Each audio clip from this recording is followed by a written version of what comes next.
불과 2주 전에 우리는 에베소서를 읽었었는데요. 에베소서와 오늘 우리가 함께 볼 골로새서는 흔히 쌍둥이 서신이라고 말합니다. 비슷한 시기에 기록되었고 내용도 이제 많이 겹칩니다. 특히 이 두 서신은 교회론을 강조한다는 점에서 공통점을 갖습니다. 하지만 이 두 서신은 결정적인 차이점 하나를 가지고 있습니다. 에베소서는 그리스도의 몸으로서 교회를 강조하면서 교회의 어떤 공동체성을 강조합니다.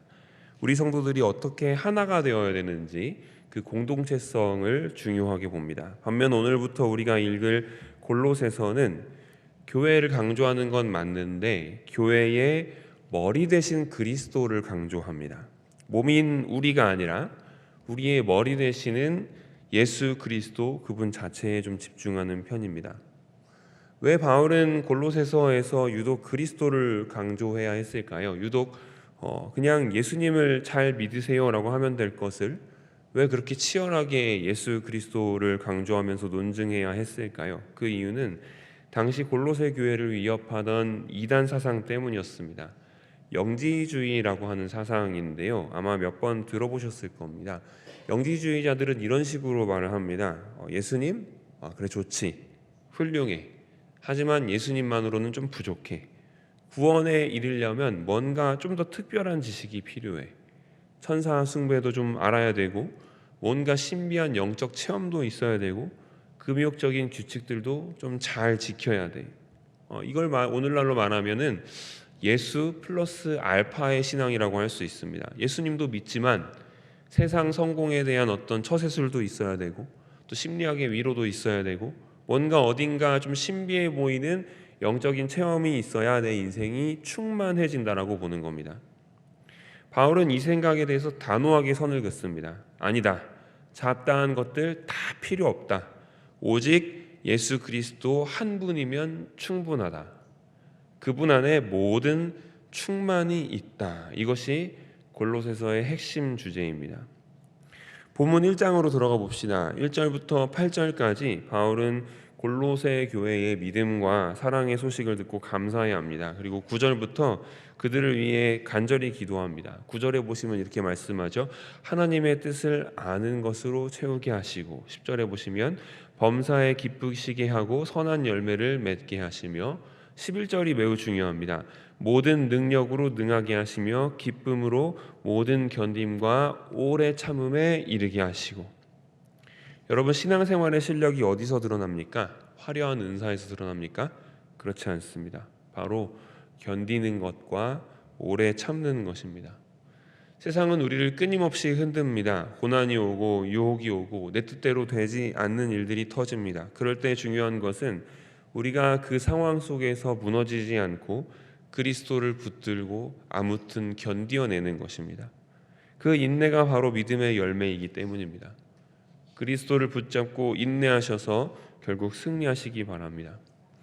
이제 바울은 13절과 14절을 지나면서 그 기도의 초점을 성도에서 그 아들, 즉 예수 그리스도에게로 급격하게 이동시킵니다. 왜냐하면 우리가 견딜 수 있는 힘, 우리가 어떻게 견딜 수 있는가? 우리가 구원받은 근거가 우리의 성품의 모든 근거가 바로 예수 그리스도에 있기 때문입니다. 여기서부터 바울이 묘사하는 예수님은 우리가 흔히 생각하는 좋은 선생님이나 나를 위로해주는 분 그런 정도가 아닙니다. 15절을 보십시오. 15절에 이렇게 말씀합니다. 그는 보이지 않는 하나님의 형상이시오 모든 피조물보다 먼저 나신 이시니. 예수님은 피조물이 아닙니다. 그분은 하나님이시다라고 말씀합니다. 16절은 더 놀랍습니다. 만물이 그에게서 창조되되 만물이 다 그로 말미암고 그를 위하여 창조되었고. 우리가 믿는 예수님은 단순히 내 죄를 용서해 주신 구원자일 뿐만 아니라 온 우주를 만드신 창조주이시다라고 말합니다. 눈에 보이는 세상뿐만 아니라 눈에 보이지 않는 영적 세계 모든 권세와 통치자들까지도 다 예수님이 만드셨고 예수님을 위해 존재한다고 말합니다. 그리고 17절에 보면 만물이 그 안에 함께 섰느니라 라고 말씀합니다. 지금 이 우주가 붕괴하지 않고 유지되고 있는 것은 바로 예수께서 붙들고 계시기 때문이라고 하고 있는 것입니다.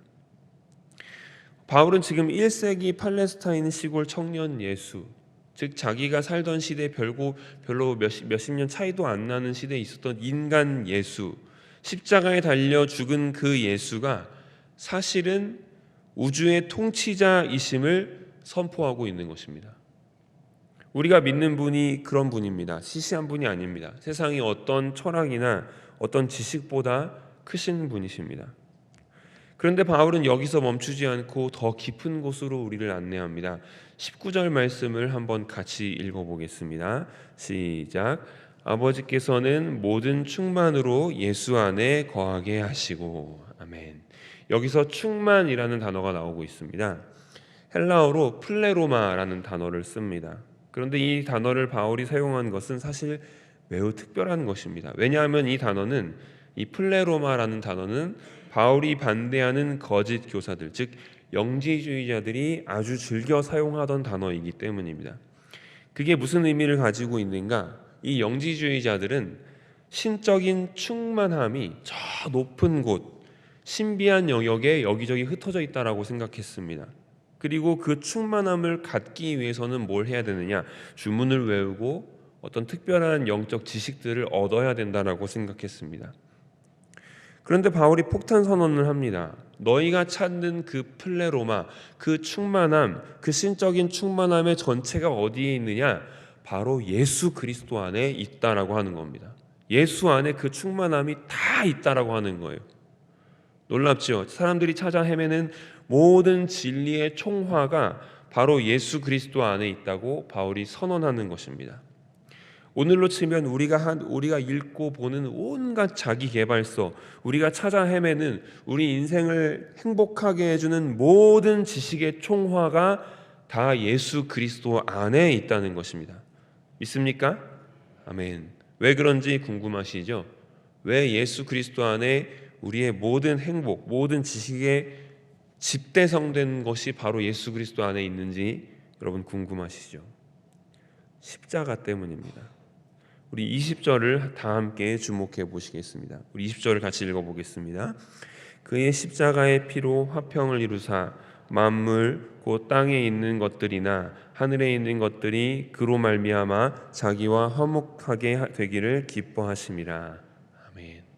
바울은 예수 그리스도 안에 모든 충만함이 있다고 하였습니다. 그리고 그 충만함의 비결은 그리스도의 십자가의 피에 있다라고 선언합니다. 만물이 하나님과 화목하게 하는 그 모든 원리는 바로 십자가에 있다라고 선언합니다. 우리는 그다지 이 사실이 충격적이지 않지만 당시 영지주의자들에게는 충격적인 것이었어요. 왜냐하면 당시 영지주의자들에게는 십자가는 실패였습니다. 육체는 악한 것이고 영만 선한 건데 신이 피를 흘리고 죽는다? 그건 수치였습니다. 그래서 그들은 십자가를 무시하고 고상한 영적인 지식만 추구했습니다. 하지만 바울은 말합니다. 아니다. 진짜 충만함은 고상한 지식 노름에 있는 것이 아니라 십자가에서 피 흘려 죽으신 그 희생과 사랑 안에 있는 거다라고 말합니다. 여러분, 오늘날 우리에게도 이 메시지가 얼마나 중요한지 모릅니다. 우리는 인생을 살아가면서 수많은 지식들을 배웁니다. 과학자들의 지식 중요합니다. 의학 지식 우리의 수명을 늘려주니 귀합니다. 인문학 삶을 풍요롭게 합니다. 하지만 여러분 냉정하게 생각해 보십시다. 그리스도의 십자가 아는 지식 외에 우리의 영혼을 진짜로 구원하고 우리 인생을 참된 의미로 충만하게 하는 지식이 있습니까? 없습니다. 세상의 지식은 다소 이기적일 수 있습니다. 어떻게 하면 내가 편할 수 있을까? 이게 과학적 지식이죠. 어떻게 하면 내가 더 오래 살까? 의학적 지식이죠. 어떻게 하면 내가 남보다 더 성공할까? 이런 것들을 가르칩니다. 우리의 지식은 죄에 오염되어 있고 욕망으로 점철되어 있습니다. 그러나 십자가의 지식은 다릅니다. 그리스도의 충만함은 자기를 비우는 데서 나옵니다. 높은 보좌를 버리고 낮아지신 것, 죄인인 우리와 화평하기 위해 자신의 피를 쏟으신 것, 그 사랑과 희생과 사랑의 사건 안에 우주를 채우고도 남을 하나님의 충만이 여기에 담겨 있습니다. 우리가 진짜 인간다워질 때는 돈을 많이 벌었을 때가 아니라 예수님처럼 십자가의 길을 걸으며 이웃을 위해 나를 내어줄 때입니다. 그때 우리는 역설적이지만 우리가 우리 자신을 내어줄 때 비로소 우리는 충만해집니다. 그래서 바울은 23절에서 이렇게 간곡하게 부탁합니다. 23절 말씀을 같이 읽어보겠습니다. 만일 너희가 믿음에 거하고 터 위에 굳게 서서 너희 들은 바 복음의 소망에서 흔들리지 아니하면 그리하리라. 아멘.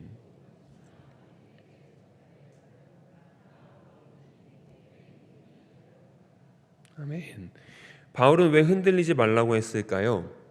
우리가 너무나 잘 흔들리기 때문입니다.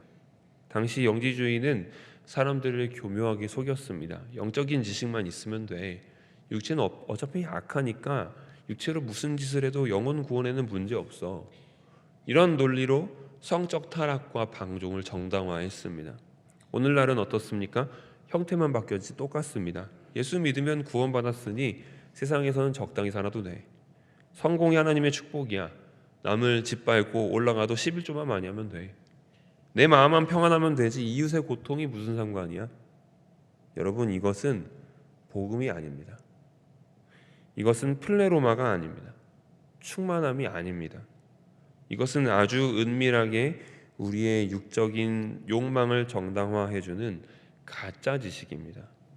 영적인 척하면서 실제로는 돈을 추구하고, 영적인 척하면서 실제로는 음란하고, 영적인 척하면서 자기 이기심만 채우는 것, 이것이 얼마나 위험합니까? 차라리 대놓고 나쁜 짓을 하는 것보다 복음의 이름으로 욕망을 포장하는 것이 훨씬 더 나쁩니다. 바울은 말합니다. 그런 잡다한 것들, 영적인 척하는 속임수들을 다 내던져라. 요즘 서점에 가보면, 유튜브를 보면 온갖 신비한 영적 비밀을 알려준다는 컨텐츠들이 넘쳐납니다.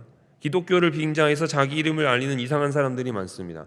하지만 조심하셔야 됩니다. 십자가가 빠진 영광, 자기 부인이 빠진 성공, 희생이 없는 축복을 말한다면 그것은 가짜입니다. 우리가 붙들어야 할 것은 오직 하나, 십자가의 예수 그리스도뿐입니다.